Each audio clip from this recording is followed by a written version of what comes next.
Jadi pemetaan daerah yang berpotensi padat dan menimbulkan kerumunan selama periode libur panjang ini merupakan tanggung jawab Satgas dan juga pemerintah daerah atau Satgas juga yang ada di daerah.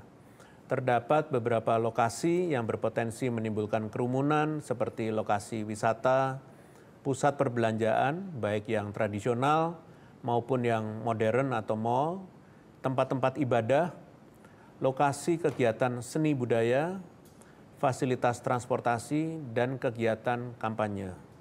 Untuk mengantisipasi ini, kami terus melakukan koordinasi dengan pemerintah dan Satgas yang ada di daerah untuk menegakkan disiplin terhadap protokol kesehatan di lokasi-lokasi tersebut. Upaya pengendalian COVID-19 akan lebih maksimal saat melibatkan banyak pihak, terutama masyarakat itu sendiri.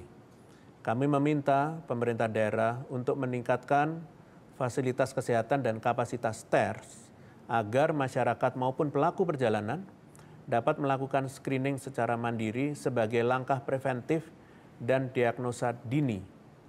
Satgas perwakilan daerah sendiri bertugas untuk melakukan pengawasan terhadap penegakan protokol kesehatan yang diharapkan dan dilakukan bersama dengan berbagai elemen, khususnya penyelenggara kawasan wisata, restoran, dan tempat-tempat publik lainnya yang diprediksi akan menimbulkan kerumunan saat libur panjang untuk 5 hari ke depan. Prinsipnya, hindari kerumunan.